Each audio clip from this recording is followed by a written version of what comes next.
UP में अयोध्या को सजाने की तैयारियां चल रही है। नए राम मंदिर में प्राण प्रतिष्ठा समारोह में 1 महीने से भी कम का समय बचा है, लेकिन यहां उत्सव को लेकर दिव्यता और भव्यता देने में कोई कोर कसर नहीं छोड़ी जा रही है। त्रेता युग में सर्व सुविधा संपन्न रहे श्री राम की नगरी अयोध्या का प्राचीन वैभव दोबारा वापस लौट रहा है। अयोध्या नगरी को प्रधानमंत्री नरेंद्र मोदी और मुख्यमंत्री योगी आदित्यनाथ ने भव्य स्तर पर विकसित करने का संकल्प लिया और उसी प्रारूप पर आज अयोध्या का विकास हो रहा है, ताकि दुनिया भर से आने वाले भक्त और पर्यटक अयोध्या का वैभव देखकर प्रभावित और प्रसन्न हो। भगवान श्री राम की राजधानी का स्वरूप भव्य होना चाहिए। आज हम इसी पर चर्चा करेंगे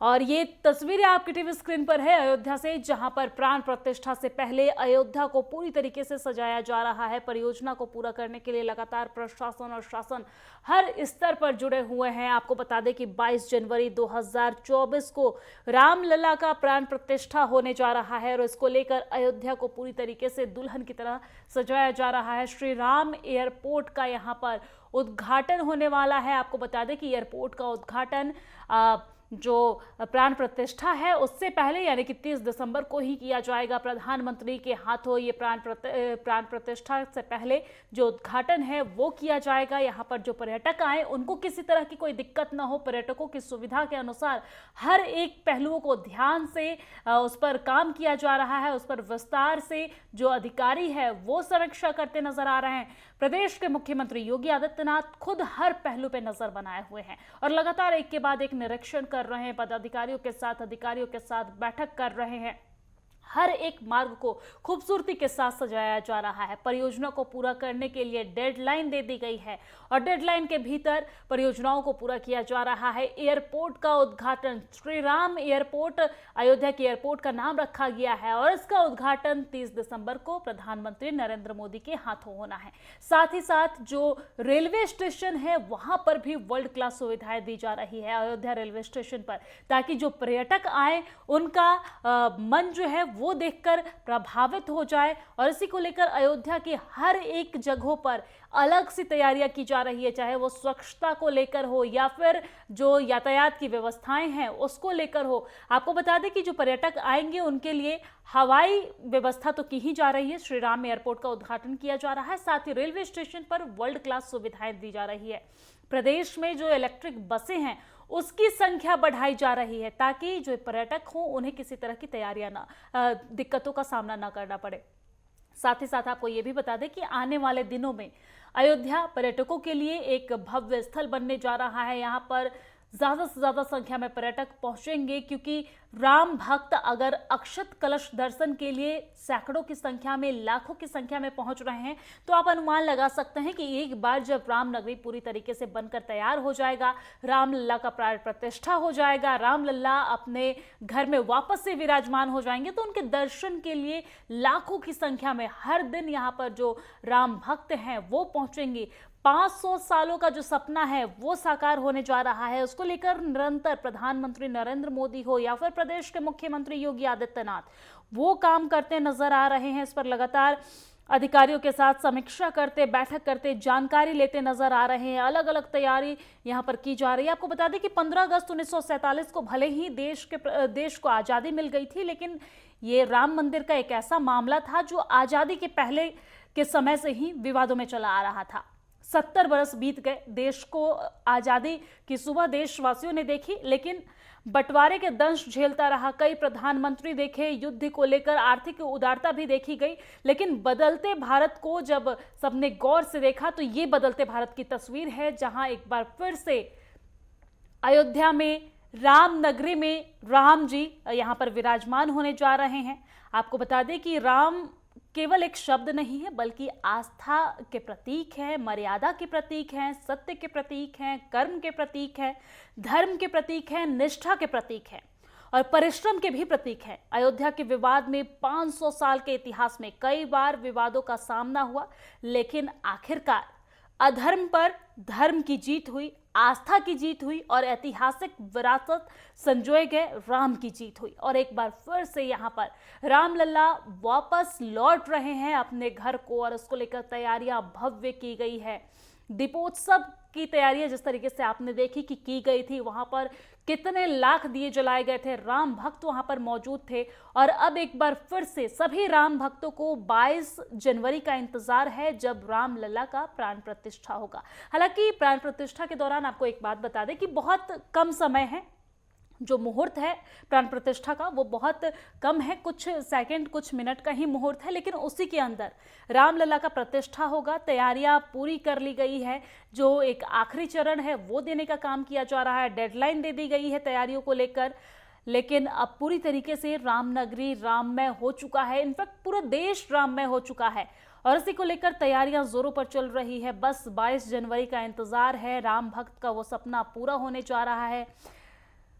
आपको बता दें कि सुप्रीम कोर्ट ने अपने न्यायिक ताकत का एहसास कराया और राम जन्मभूमि के मामले पर आखिरकार लंबी चली सुनवाई के बाद 9 नवंबर 2019 को राम मंदिर के पक्ष में फैसला सुनाया सुप्रीम कोर्ट ने और फिर से राम जन्मभूमि पर राम मंदिर के निर्माण का मार्ग प्रशस्त हुआ। और आज की वो तस्वीर जो आपके टीवी स्क्रीन पर है,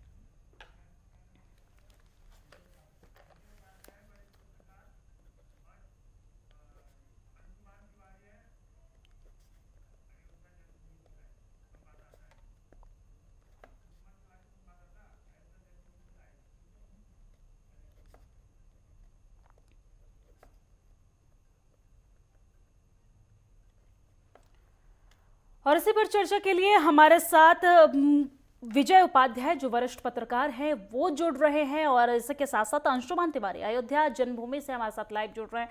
सबसे पहले स्वागत है विजय उपाध्याय जी आपका।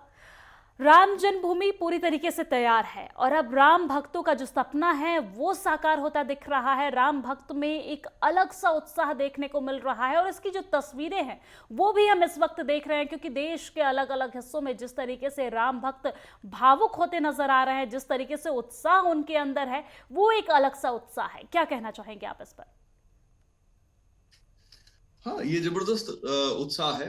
उत्साह होने की वजह है, देखिए, एक तो ये बहुत ही पुराना मुद्दा था। 493 साल से इस पे लोग संघर्ष कर रहे हैं। लोकल लेवल पे संघर्ष हुआ, तमाम दूसरे राजे रजवाड़े वहां आते थे, संघर्ष करते थे, बहुत से लोग शहीद हुए और कई बार कब्जा भी किया। बीच में जब निहंगों ने कब्जा कर लिया था, बाद में फिर वो दूसरे पक्ष ने इसको वापस ले लिया। तो इस तरह की कई चीजें हैं जो राम मंदिर से जुड़ी हुई। और इधर आप देखिए 84 से ये आंदोलन शुरू होता है। हालांकि 78 से शुरू हो जाता है ये आंदोलन की प्रक्रिया। अयोध्या में एक संघ के महेश नारायण सिंह को वहां पे नियुक्त किया गया था, जिनकी जिम्मेदारी थी कि वो लोगों को जागरूक करें और आंदोलन की तैयारी करें। बाद में अशोक सिंघल जी 82 में आते हैं तो इसको वो विस्तार देते हैं। लेकिन जब आजादी मिली 1947 में, उसके बाद रामलला प्रकट होते। उस मुकदमे में लिखा है, उस समय एक मुस्लिम कांस्टेबल की ड्यूटी थी। उसने कहा कि एक रोशनी हुई और उसके बाद उसने देखा कि रामलला वहां विराजमान। ये उसका पार्ट है। अब लोग कहते हैं कि उसने अपनी नौकरी बचाने के लिए कहा, लेकिन उसका बयान नहीं थी।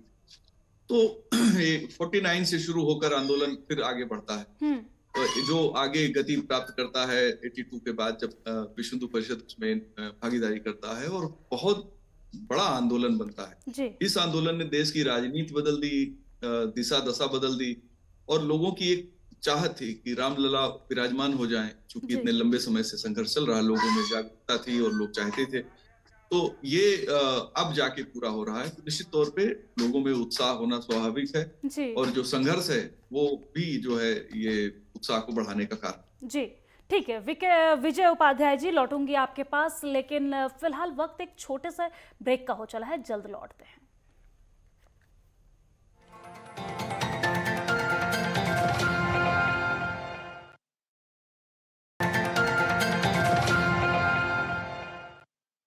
ब्रेक के बाद एक बार फिर से स्वागत है आप सभी का। चलिए विजय उपाध्याय जी, आपके पास आते हुए, प्रधानमंत्री नरेंद्र मोदी भक्त हैं, राम भक्त हैं और इसको उन्होंने साबित भी किया है। जिस तरीके से अब अयोध्या पूरी तरीके से राममय हो चुका है, इसको लेकर प्रधानमंत्री नरेंद्र मोदी हो या फिर सीएम योगी आदित्यनाथ लगातार निरंतर इस पर नजर बनाए हुए हैं और किस तरीके से अयोध्या को भव्य दिव्य बनाना है इसको लेकर अंतिम रूप देते भी नजर आ रहे हैं।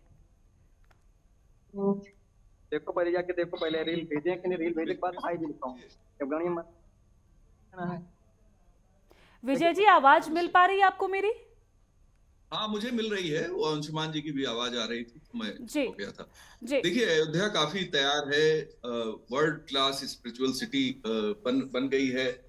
और ये जो अयोध्या इस समय वहां पे नजर आ रही है, जो लोग अयोध्या में हैं, जैसे अंशुमान भी बताएंगे, चाहे एयरपोर्ट हो, चाहे रेलवे स्टेशन हो, या अयोध्या की सड़कें हो, तो जो पुरातन उसका वैभव था जी उसको बचाए रखते हुए आधुनिकता का उसमें समावेश किया गया है। और इस कॉम्बिनेशन ने, कहिए इस फ्यूजन ने, आधुनिक और पुरातन संस्कृति के फ्यूजन ने अयोध्या को अद्भुत बना दिया है। अयोध्या की सड़कों पे जिस तरीके के प्रतीक लगाए गए हैं, जिस तरीके के सजावट हुई है, वो अपने आप में नायाब है। और एक ऐसा शहर जो बहुत सघन है, जो बहुत प्राचीन है, उसको आप पूरी तरीके से तोड़ के नया नहीं बसा सकते हैं, क्योंकि वहां हजारों साल के मॉन्यूमेंट है। तो आपको नया कुछ करना अपने आप में बहुत कठिन हो जाता है। और इस चुनौती को योगी आदित्यनाथ जी ने स्वीकार किया, और 32,000 करोड़ रुपए का जो फर्स्ट फेज में वहां पे खर्च हो रहा है, उससे काम हो रहे हैं। देखिए, करीब 13 किलोमीटर का रामपथ बन रहा है, 2 किलोमीटर का धर्मपथ बन गया है वहां पे। जन्मभूमि पथ जो है ये करीब आधा किलोमीटर का है।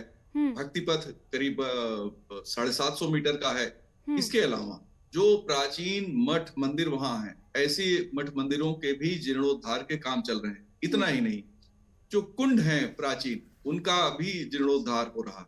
मतलब जो प्रतीक और चिन्ह राम के समय के हैं अयोध्या में, उन सबको एक नया कलेवर दिया जा रहा है, उन सबको नए सिरे से सजाया गया है, रंग रोगन किया गया है, और उनको फिर से जीवंत कर दिया गया है।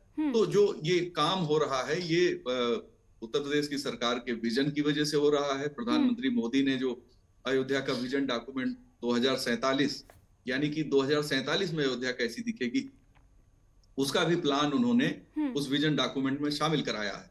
तो मोदी और योगी की जोड़ी ने अयोध्या को, जो एक बहुत पिछड़ा और गरीबी की स्थिति में बदहाल हालत में था, जी आज वो चमकता हुआ सितारा नजर आ रहा। जी। विजय उपाध्याय जी, 29 साल से प्रधानमंत्री नरेंद्र मोदी को इस दिन का इंतजार था, और जब अब वो टाइम है जब इंतजार की घड़ी समाप्त होती नजर आ रही है, और प्रधानमंत्री नरेंद्र मोदी के साथ साथ पूरे राम भक्त जो है, उनकी इंतजार की घड़ी समाप्त होती नजर आ रही है। अब 1 महीने से भी कम का समय रह गया है।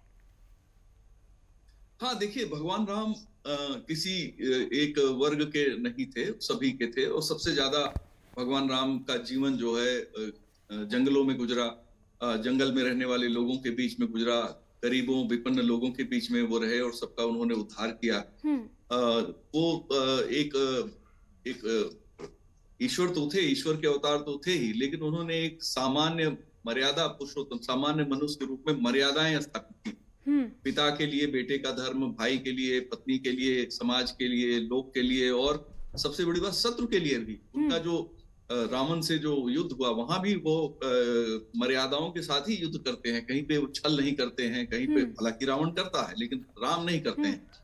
इसीलिए डॉक्टर राम मनोहर लोहिया जैसे बड़े समाजवादी ने बहुत पहले ही चित्रकूट में रामायण मेला की शुरुआत करने की कोशिश की थी। ये बात ठीक है कि विश्व हिंदू परिषद ने इस पे आंदोलन किया, तमाम लोगों ने आंदोलन किया, लेकिन राम की जो लोक कल्याण की जो उनकी छवि है, वो सभी ने उसको स्वीकार किया। और आज समाज के हर वर्ग ने, चाहे, इसीलिए देखिए दुनिया के 34-35 देश ऐसे हैं जहां भगवान राम से जुड़े हुए चीजें मिलती हैं। ठीक है विजय उपाध्याय जी, लेकिन राम मंदिर तो अयोध्या में बन रहा है, लेकिन जो अयोध्या की शोभा है वो राम मंदिर के अलावा और किन किन चीजों पर निर्भर करती है? देखिए, अयोध्या में जो सबसे आकर्षक जगह है वो सरयू के घाट हैं। सरयू नदी के बारे में मैं आपको बताऊं कि उत्तर प्रदेश में जितनी नदियां हैं उसमें सरयू नदी एक ऐसी है जिसका जल पूरी तरीके से शुद्ध है। ये नेपाल से निकल के आती है और अयोध्या पहुंचती है। तो पहाड़ों का जो ग्लेशियर का पानी है इसमें हमेशा रहता है, और ये बहुत ही विशाल नदी है, खासतौर पे बारिश के दिनों में। उस समय इसका एक किनारे पे खड़े होकर आप दूसरा किनारा नहीं देख सकते। बहुत से लोगों को भ्रम होता है कि हम समुद्र के किनारे आ गए हैं, इस तरह की नदी दिखाई देती है। तो एक तो नदी की शुद्धता, नदी का प्रवाह और नदी का आकर्षण। दूसरा हनुमानगढ़ी है, जिसको कहा जाता है कि भगवान राम ने जब मोक्ष धारण किया, वापस अपने लोग गए, तो उन्होंने अयोध्या का राजा हनुमान जी को बना दिया था। तो हनुमानगढ़ी बहुत ही विशाल हनुमानगढ़ी है, किले के आकार में बनी हुई है, राम मंदिर से बहुत नजदीक है, मुश्किल से 500 मीटर दूरी पर है। तो ये हनुमानगढ़ी है। इसके अलावा प्राचीन जो संत महंत की कुटियां हैं, जो आश्रम और मठ के रूप में जाने जाते हैं, वो सारे बहुत ही ज्यादा आकर्षक स्थल हैं। जो कुंड हैं जिनका मैं जिक्र कर रहा था, ब्रह्म कुंड, सूर्य कुंड, दंत धावन कुंड, इस तरीके से काफी संख्या में कुंड हैं, वो देखने लायक है, बहुत आकर्षक हैं। इसके अलावा अब शहर की सड़कें ही इतनी आकर्षक हो गई हैं कि आप आराम से वहां इवनिंग और मॉर्निंग वॉक करेंगे तो आपको बहुत आनंद आएगा। और एक आध्यात्मिकता जो महसूस होती है अयोध्या में, वो अपने आप में अद्भुत है, क्योंकि वहां का वातावरण बहुत ही अच्छा है और एक पॉजिटिव एनर्जी वहां के वातावरण में है, जिससे लोगों को अच्छा लगता है। इसके अलावा जो गुप्तार घाट है, जहां से मोक्ष प्राप्त किया था भगवान ने, जहां उन्होंने जल समाधि ली थी, वो गुप्तार घाट भी बहुत ही खूबसूरत है, बहुत ही अच्छा उसको नए सलीके से सजाया गया है। वहां का घाट भी बहुत ही अच्छा है, बोटिंग भी लोग करते हैं। तो अयोध्या में बहुत कुछ ऐसा है, इसके अलावा भी जो देखने के लिए लोग जा सकते हैं भगवान की आस्था और धर्म के साथ। ठीक है विजय उपाध्याय जी, लौटूंगी आपके पास, लेकिन हमारे साथ अयोध्या के जन्मभूमि से हमारे साथ हमारे संवाददाता अंशुमान तिवारी भी लगातार जुड़े हुए हैं। अंशुमान, आपके पास आते हुए, किस तरह की तैयारियां वहां पर की गई है, किस तरह की तस्वीरें देखने को मिल रही है? 22 जनवरी को प्राण प्रतिष्ठा होना है, तैयारियां कितनी पूरी हो गई है? अयोध्या में 22 जनवरी को प्राण प्रतिष्ठा के साथ साथ 30 दिसंबर को प्रधानमंत्री की दौरे की तैयारियां भी पूरी कर ली गई हैं। PWD के सहायक अभियंताओं को बैरिकेटिंग के लिए, पार्किंग के लिए, इन सब चीजों की जिम्मेदारी गई है निरीक्षण के लिए। और आज एसपीजी के साथ डीजी आलोक कुमार शर्मा भी अयोध्या पहुंचे हैं। कल मुख्यमंत्री भी आने वाले हैं।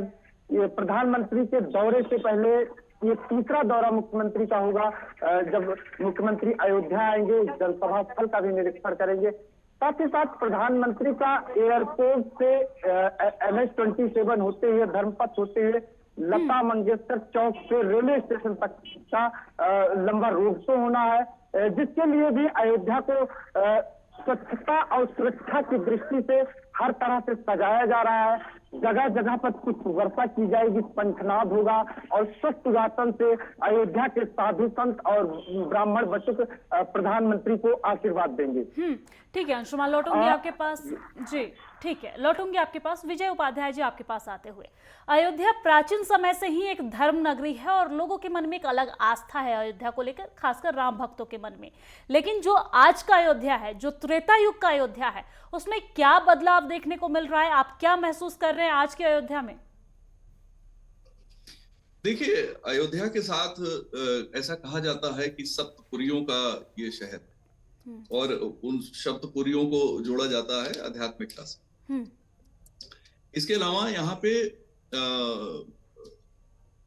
पे जैसे बिल्वहरी, विष्णुहरी, सात हरि भी, सप्तपुरी तो है, जैसे अयोध्या, मथुरा, जिसके बारे में स्कंद पुराण में लिखा हुआ है।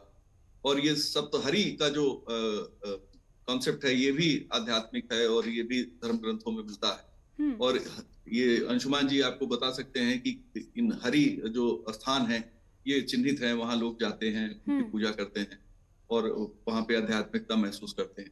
देखिए, प्राचीन काल में अयोध्या के वैभव के बारे में जो वाल्मीकि ने लिखा है, तुलसीदास ने लिखा है, वो तो हम लोगों को देखने को नहीं मिलता, वो केवल पढ़ने को मिलता है। बाद में अयोध्या कई बार ध्वस्त हुई। ध्वस्त होने के कारण थे कि आक्रमणकारी आए, उन्होंने यहाँ के वैभव को नष्ट किया, और उसके बाद अयोध्या उठ खड़ी हुई, फिर से सजी संवरी और फिर से तैयार। अभी जिस तरह की प्रक्रिया अभी शुरू हुई है, क्योंकि अयोध्या में रेवेन्यू बहुत कम था, लोगों की आय बहुत कम थी, साथ में वहां की सड़कें बहुत बदहाल थी। केवल एक पतली सी सड़क मुख्य मार्ग हुआ करती थी, जो लखनऊ को, कोंडा और दूसरे नेपाल की तराई तक के इलाकों को जोड़ती थी। आज वो 4 लेन की चौड़ी सड़क बन गई है, एक बाईपास बन गया है, जिससे बाहर के जो भारी वाहन होते हैं उधर से निकल जाते हैं। तो सर्वांगीण विकास हुआ है अयोध्या का, और जो रेलवे स्टेशन बना है वो एयरपोर्ट से भी खूबसूरत है। जो एयरपोर्ट बना है वो भगवान राम के मॉडल, मंदिर के मॉडल को उसमें उतारने की कोशिश की गई है। बहुत ही बढ़िया और खूबसूरत एयरपोर्ट भी बना, उसमें वही पत्थर इस्तेमाल किए गए हैं। हालांकि दोनों जगह, चाहे रेलवे स्टेशन हो या एयरपोर्ट हो, और वो इंटरनेशनल एयरपोर्ट है। देखिए, इंटरनेशनल एयरपोर्ट होने से क्या फायदा होगा? दुनिया के तमाम जगहों पे जो इस पूरे इलाके के लोग रहते हैं, जिसमें गोंडा, बहराइच, श्रावस्ती, देवी पाटन मंडल, ये सब लोग जो विदेशों से आएंगे तो अब उन्हें लखनऊ उतरने की जरूरत नहीं होगी। वो सीधे अयोध्या उतरेंगे और वहां से अपने घर आसानी से जल्दी पहुंच सकते हैं। तो इस तरह की कई और भी बदलाव हुए हैं। डोमेस्टिक ही नहीं बल्कि इंटरनेशनल एयरपोर्ट बनाया गया है, क्योंकि देश ही नहीं बल्कि विदेशों में भी राम भक्त हैं और वो अयोध्या आना चाहते हैं। जब प्राण प्रतिष्ठा होगा उसको लेकर भी उनके मन में काफी उत्साह है। शुक्रिया हमारे साथ लाइव जुड़ने के लिए, इस चर्चा का हिस्सा बनने के लिए और तमाम जानकारी साझा करने के लिए। अंशुमान, आपका भी शुक्रिया हमारे साथ लाइव जुड़ने के लिए। फिलहाल वक्त एक छोटे से ब्रेक का।